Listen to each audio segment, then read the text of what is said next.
Hello friends, എല്ലാവർക്കും നമസ്കാരം. നിങ്ങളേവരും കാത്തിരിക്കുന്ന നയനുടെയും ആദർശിൻ്റെയും ഇന്നത്തെ വിശേഷത്തിലേക്ക് എല്ലാ കൂട്ടുകാർക്കും സ്വാഗതം. എല്ലാവർക്കും നല്ലൊരു ദിവസം ആശംസിച്ചുകൊണ്ട് നമുക്ക് ഇന്നത്തെ വിശേഷത്തിലേക്ക് കിടക്കാം. അങ്ങനെ തുടങ്ങുമ്പോൾ തന്നെ കാണിക്കുന്നത് നമ്മുടെ നയനയും നവ്യയും അഭിയയുമാണ്. അങ്ങനെ അഭി വീട്ടിൽ വരുമ്പോൾ ചോദിക്കുക, എന്താടാ നിന്റെ ഏട്ടനെ പറ്റിയത്? അറിയില്ല എന്താ പറ്റിയതെന്ന്. ദേ, അതിനു മുമ്പ് നമ്മളല്ലായിരുന്നോ വഴക്ക്? പക്ഷെ ആദർശേട്ടൻ അങ്ങനെയല്ലായിരുന്നല്ലോ. തുടക്കത്തിലെ ഏടത്തിയോട് കുറച്ച് വെറുപ്പൊക്കെ ഉണ്ടായിരുന്നെങ്കിലും ഏട്ടന് ഏടത്തിയില്ലാതെ ജീവിക്കാൻ പറ്റാത്തൊരവസ്ഥയായിരുന്നു. പിന്നെ നിങ്ങൾക്കിടയിൽ എന്താണ് സംഭവിച്ചതെന്ന് മറ്റാർക്കും അറിയില്ല. ഇല്ല, എനിക്കും അറിയില്ല അഭി. അപ്പോഴത്തേക്കുമാണ് നമ്മുടെ നവ്യ ചോദിച്ചത്, അല്ല അഭി, നീ എല്ലാം അറിഞ്ഞു വെച്ചുകൊണ്ട് അഭിനയിക്കുന്നതാണോ? ദേ, ഞാനൊരു കാര്യം പറയാം.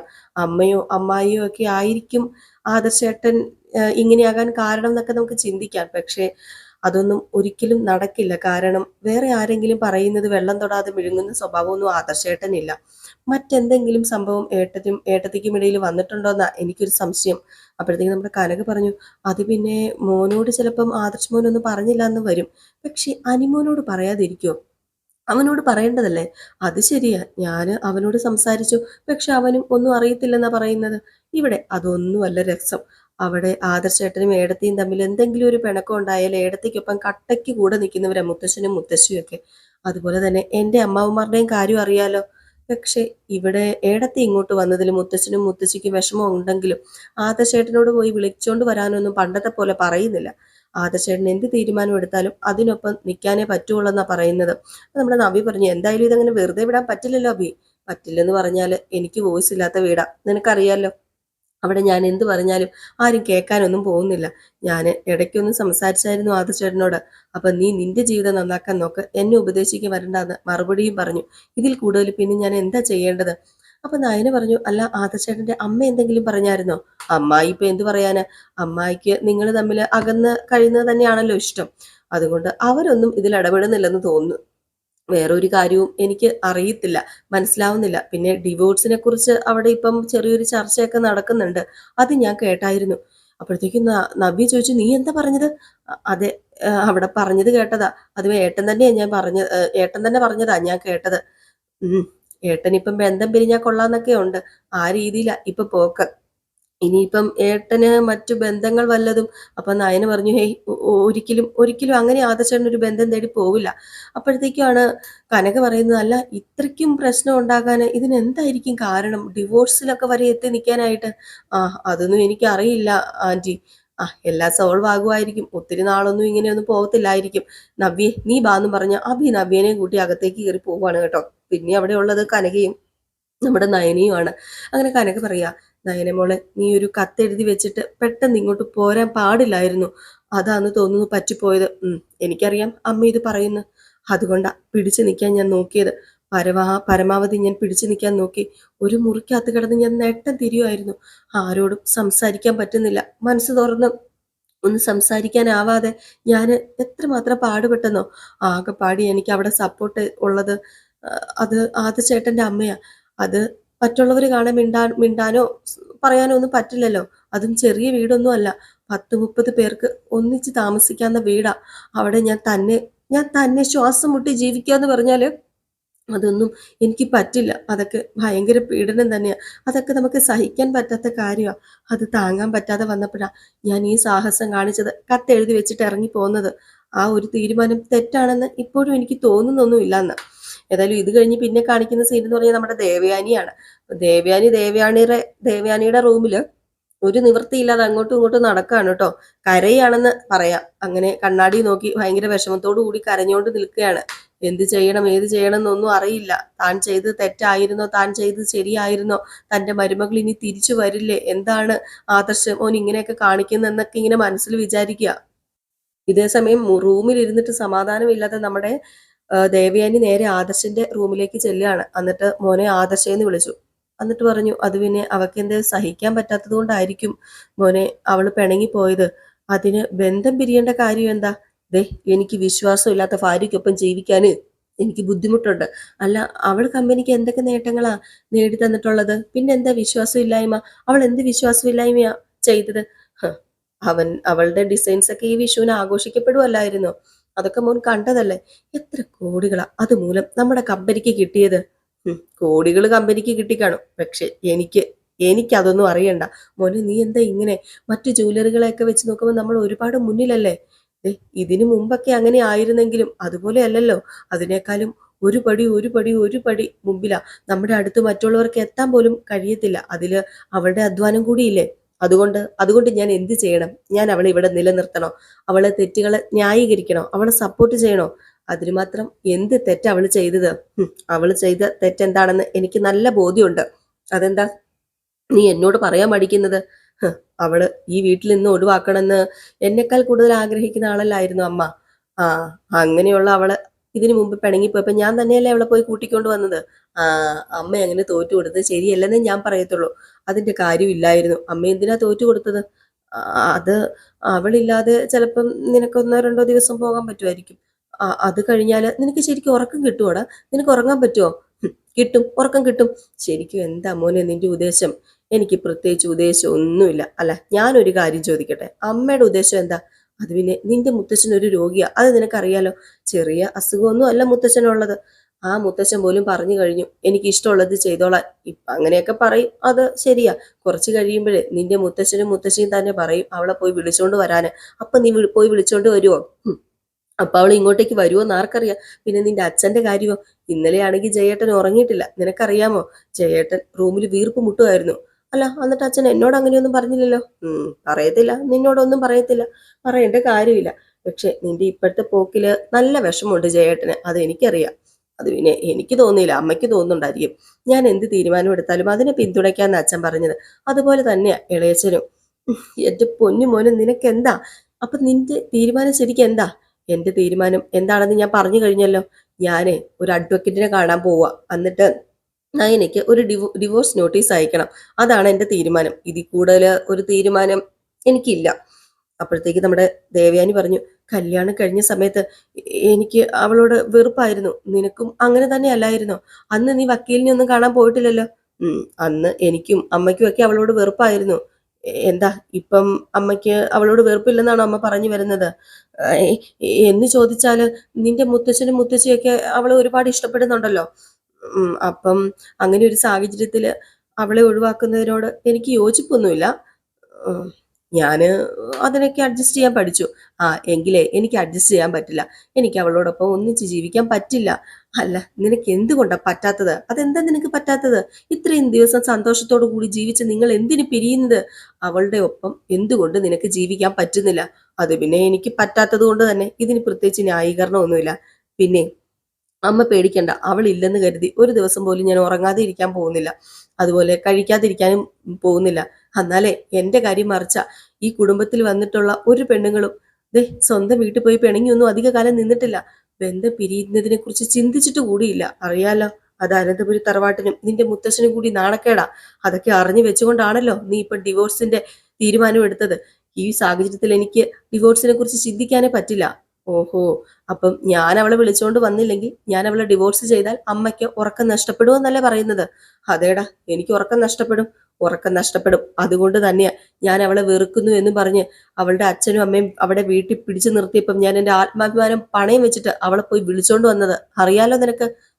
ഇനി ഇതുപോലത്തെ സംഭവങ്ങൾ ആവർത്തിക്കാതിരിക്കാന്, ഈ കുടുംബം വഴിതെറ്റി പോകാതിരിക്കാന്, ഈ വീട്ടിലെ മൂത്ത മരുമകൾ എന്നുള്ള രീതിയിൽ എനിക്ക് പല അവകാശങ്ങളും ഉണ്ട്, എല്ലാം ശ്രദ്ധിക്കാനും ഉണ്ട്. അതുകൊണ്ട് കുടുംബം നിലനിർത്താൻ എന്തും സഹിക്കാൻ ഞാൻ തയ്യാറാ. ദേ, ഈ വിഷയം നിന്റെ മുത്തശ്ശൻ ഉൾപ്പെടെ എല്ലാവരും നിന്റെ തീരുമാനത്തിനാണ് വിട്ടിരിക്കുന്നത്. പിന്നെ എന്തിനാ നീ എല്ലാവരോടും ആലോചിച്ച് സംസാരിച്ച് തീരുമാനം എടുക്കുന്നത്? ഏതായാലും അമ്മ പറഞ്ഞതൊക്കെ പറഞ്ഞു. എന്റെ മനസ്സിൽ അവളില്ല. പിന്നെ ബാക്കിയുള്ളവരുടെ തീരുമാനങ്ങളൊക്കെ ഞാനൊന്ന് കേൾക്കട്ടെ. അല്ലാതെ ഒരു തീരുമാനം ആദർശ് ഇതുവരെ എടുത്തിട്ടുമില്ല, ഇനി എടുക്കത്തുമില്ല. അല്ല, ഞാനൊരു കാര്യം ചോദിക്കട്ടെ, ഇഷ്ടമില്ലാത്ത മരുമകളെ അമ്മ എന്തിനാ തിരിച്ചു വിളിക്കാൻ പറയുന്നത്? അവള് വിശ്വസിക്കാൻ പറ്റില്ലാത്ത ഒരു പെൺകുട്ടിയാ. അവള് പലതും എന്നിൽ നിന്ന് പലതും മറച്ചു വെച്ച് നടക്കുന്നുണ്ട്. ഒരിക്കലും അല്ല, അവൾ അങ്ങനെ ഒന്നും മറച്ചു വെക്കുന്നില്ല. ഓഹോ, ഇപ്പൊ കാര്യങ്ങള് അങ്ങനെയൊക്കെ ആയോ? അപ്പൊ നയന നല്ലവളാണെന്നാണോ അമ്മ പറഞ്ഞു വരുന്നത്? അത് പിന്നെ നീ പറയുന്ന പോലത്തെ കുഴപ്പമൊന്നും നയനമോൾക്കില്ല. ഓഹോ, നയനമോളോ? അല്ല, നിന്നെക്കാളും ഇളയതല്ലേ, അപ്പൊ പിന്നെ നയനമോളെ എന്ന് വിളിച്ചാല് എന്താ കുഴപ്പം ഇരിക്കുന്നത്? അപ്പൊ അറിയാതെ മോളെ എന്ന് വിളിച്ചതിൽ ഒരു പ്രശ്നമൊന്നുമില്ല. ഉം വിളിക്ക് വിളിക്ക്. അതെ, അമ്മ എനിക്കൊപ്പം ഒന്ന് വന്നേ. എന്തിനാ? അമ്മ എനിക്കൊപ്പം ഒന്ന് വാ, ഇങ്ങോട്ട് വാ എന്നും പറഞ്ഞ് നമ്മുടെ ദേവയാനിയെ കൈപിടിച്ചുകൊണ്ട് ആദർശ് അങ്ങ് പോവാണ് കേട്ടോ. അവിടെ മുത്തച്ഛനും മുത്തശ്ശിയും സംസാരിച്ചുകൊണ്ടിരിക്കുകയാണ്. നമ്മുടെ വസന്തര പറയും, ഒരു കാരണവശാലും നമുക്ക് നയനമോളെ വിട്ടുകളയാൻ പറ്റില്ല. ആദർശെ കുറച്ച് സീരിയസ് ആയിട്ടാണല്ലോ മുന്നോട്ടേക്ക് പോകുന്നത്. അല്ല വസന്തരെ, ഇത്രയൊക്കെ ആയിട്ടും ദേവയാനി സത്യങ്ങളൊന്നും തുറന്ന് പറയുന്നില്ലല്ലോ. അത് ഓർത്തിട്ട് എനിക്ക് അതിശയം തോന്നുന്നത്. അപ്പൊ ഇവര് സംസാരിച്ചുകൊണ്ടിരുന്നപ്പോഴത്തേക്ക് അങ്ങോട്ടേക്ക് നമ്മുടെ ദേവയാനിയും ആദർശവും കൂടെ വരികയാണ് കേട്ടോ. ഇവരുടെ വരവ് കാണുമ്പോൾ തന്നെ അറിയാം എന്തോ ഉണ്ടെന്ന്. അങ്ങനെ ഇവര് ഇറങ്ങി നമ്മുടെ മുത്തച്ഛന്റെയും മുത്തശ്ശിയുടെ അടുത്തേക്ക് വന്നു. അപ്പോഴത്തേക്കും മുത്തശ്ശൻ ചോദിച്ചു, എന്താ മോനെ, എന്താ പറ്റിയത്? അത് പിന്നെ അമ്മ പറയുന്നത് നയനെ പോയി വിളിച്ചോണ്ട് വരാനാ. ദേവയാനിക്ക് ഇപ്പൊ നയനി ഇങ്ങോട്ടേക്ക് വന്നേ പറ്റുള്ളൂ. അത് പിന്നെ ഞങ്ങൾ തമ്മിൽ ബന്ധം പിരിയുന്നത് അമ്മയ്ക്ക് ഇഷ്ടമല്ലെന്നാ പറയുന്നത്. അമ്മയ്ക്ക് അതിനോട് താല്പര്യമില്ലെന്ന്. അവൾ ഈ വീട്ടിലില്ലെങ്കിലേ അമ്മയ്ക്ക് ഉറക്കം വരില്ലെന്ന്, അമ്മയ്ക്ക് സമാധാനം കിട്ടില്ലെന്ന്. ഇങ്ങനെയൊക്കെ പറയുന്ന സ്ഥിതിക്ക് ഞാൻ എന്താ ചെയ്യേണ്ടത്? അപ്പോഴത്തേക്ക് നമ്മുടെ അജയനും ജയനും വന്നു കേട്ടോ. അജയനും ജയനും വന്ന ഉടനെ തന്നെ നമ്മുടെ വസുന്ധര പറഞ്ഞു, അല്ല അത് കൊള്ളാം, ഇതുവരെ നയനി ഇവിടെ ഇല്ലാതിരുന്നാൽ ഉറക്കം കിട്ടാതിരുന്നത് നിന്റെ മോന, ഇപ്പൊ അത് നിനക്കായോ? ഓഹോ, അത് കൊള്ളാലോ. അപ്പോഴത്തേക്ക് ജയൻ ചോദിച്ചു, എന്തു പറ്റി എന്റെ ഭാര്യയ്ക്ക്? മോനും മരുമകളും വേർപിരിയുന്നത് ആഘോഷമാക്കി മാറ്റാനായിട്ട് നടന്നവളല്ലേ, എന്നിട്ടിപ്പം പെട്ടെന്ന് ഇതെന്താ, അടവ് മാറ്റുകയാണോ? എന്താണ് ദേവയാനി നിനക്ക് സംഭവിച്ചത്? തുറന്നു പറ. അപ്പോഴത്തേക്കും അജയനും പറഞ്ഞു, ഇത് ഏടത്തിയുടെ ഒരു അടവാണെന്ന് എനിക്ക് തോന്നുന്നു അച്ഛാ, എനിക്കത് 100% ഉറപ്പുണ്ട്. അപ്പോഴത്തേക്കും നമ്മുടെ മുത്തശ്ശൻ പറഞ്ഞു, എനിക്കും അങ്ങനെയൊക്കെ തന്നെയാ തോന്നുന്നത്. ഇവരെ പലരും അടവൊക്കെ ഇറക്കുന്നുണ്ട്. ഉള്ളിലെ സന്തോഷം മാറ്റിവെച്ചിട്ട് നീ വെറുതെ എല്ലാവരുടെയും മുമ്പിൽ നാടകം കളിക്കുന്നതല്ലേ? അല്ല, ഒരിക്കലുമല്ല. ഞാൻ എൻ്റെ മോളെ സ്നേഹിച്ചു തുടങ്ങിയിട്ട് കുറെ നാളായി. അതെ, നിങ്ങൾക്ക് ഇതുവരെ മനസ്സിലാകാഞ്ഞിട്ടാ. ഇത് കേട്ടത് നമ്മുടെ വസന്തരയ്ക്കും അതുപോലെ മുത്തച്ഛനും ആദർശനും അജയനും ജയനൊക്കെ സന്തോഷം വരികയാണ് കേട്ടോ. അപ്പം വസന്തര ചോദിച്ചു, അല്ല ഇതിനിടയ്ക്ക് നീ നിന്റെ മരുമകളെ എപ്പോഴാ സ്നേഹിച്ചു തുടങ്ങിയത്? അത് പിന്നെ അതുകൊണ്ട് അമ്മ ഞാൻ അവളെ അടുക്കളയെ കയറ്റാതിരുന്നതും അവളെ കൊണ്ട് ജോലി ചെയ്യിപ്പിക്കാതിരുന്നതും അതുപോലെ പല കാര്യങ്ങളും അതുകൊണ്ടൊക്കെ തന്നെയാ. ഞാൻ അവൾക്കെല്ലാം വെച്ച് വിളമ്പിയതുമൊക്കെ എനിക്ക് അവളോടുള്ള സ്നേഹം കൊണ്ടാ. അപ്പൊ അജയൻ പറഞ്ഞു, അല്ല എന്നിട്ട് ഏടത്തി അത് ദേഷ്യത്തോടു കൂടിയാണല്ലോ ചെയ്തോണ്ടിരുന്നത്, അങ്ങനെയാണല്ലോ ഞങ്ങൾക്ക് തോന്നിയത്. അത് പിന്നെ ഞാൻ എൻ്റെ സ്നേഹവും മറച്ചു വെച്ചിട്ട് സംസാരിക്കുകയും പെരുമാറുകയും ഒക്കെ ചെയ്തത്. അപ്പൊ വസന്തര പറഞ്ഞു, അല്ല ദേവയാനി, നീ പറയുന്ന ഒന്നും ഞങ്ങൾക്ക് മനസ്സിലാവുന്നില്ലല്ലോ. അത് പിന്നെ ഞാൻ മനസ്സിലാക്കി തരാം അമ്മേ. മരണവുമായി മല്ലിട്ടുകൊണ്ടിരുന്ന സമയത്ത് എനിക്ക് കരള് തരാൻ ഒരു പെൺകുട്ടി തയ്യാറായി. അത് നിങ്ങൾക്ക് എല്ലാവർക്കും അറിയാലോ. അത് എനിക്ക് നന്നായിട്ട് അറിയാവുന്ന കാര്യം തന്നെയാ. പിന്നെ അവൾ എനിക്ക് ദാനമായി തന്ന കരളും കൊണ്ടാ ഞാനിപ്പോ പഴയ സ്ഥിതിയിലായത്, ഞാനിപ്പോ ആരോഗ്യത്തോടു കൂടി ജീവിക്കുന്നത്. അതുകൊണ്ട് ദേ ഈ രീതിയിൽ ഇങ്ങനെ ഞാന് ഇപ്പൊ പറയാൻ വേണ്ടി, ഇതൊക്കെ സംസാരിക്കാൻ വേണ്ടി നിങ്ങളുടെ മുമ്പിൽ നിൽക്കുന്നതും അതുകൊണ്ടല്ലേ.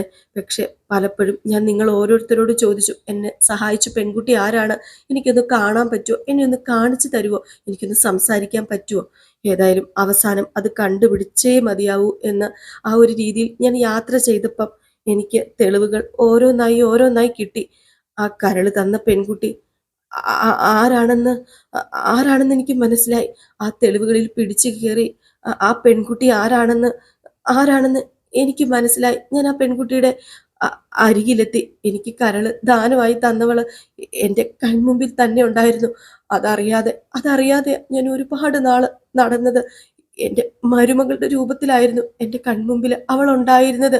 അവളുടെ ചങ്ക് പറിച്ചെന്നെ സ്നേഹിച്ചിട്ടും അത് അത് ഞാൻ അറിയാതെ പോയി. ഞാൻ അവളെ എത്രമാത്രം വെറുത്തിരുന്നോ അതിൻ്റെ 1000 ഇരട്ടി സ്നേഹമായി എനിക്ക് കരള് തന്ന എൻ്റെ മരുമകളോട് ഞാൻ അവളെ സ്നേഹിച്ച് തുടങ്ങി. ഇന്ന് ഇന്ന് അല്ല പോട്ടെ, അവള് ഈ വീട്ടിലേക്ക് കയറി വന്ന നാൾ മുതൽ ഞാൻ അവളെ വെറുത്തിരുന്നത് കൊണ്ട്, അവളെ തള്ളി പറഞ്ഞിരുന്നത് കൊണ്ട് ഇന്നിപ്പം അവളെ ഞാൻ ഏറെ സ്നേഹിക്കുന്നുണ്ട്. അതുകൊണ്ട് തന്നെയാണ് എനിക്ക് നിങ്ങളോട് സത്യം പറയാൻ മടിയായിരുന്നത്, ഞാനെല്ലാം മറച്ചു വെച്ചത്. അത് ചിലപ്പം എൻ്റെ സ്വാർത്ഥതയായിരിക്കാം, അത് ചിലപ്പം എൻ്റെ എൻ്റെ നാണക്കേട് കൊണ്ടായിരിക്കാം.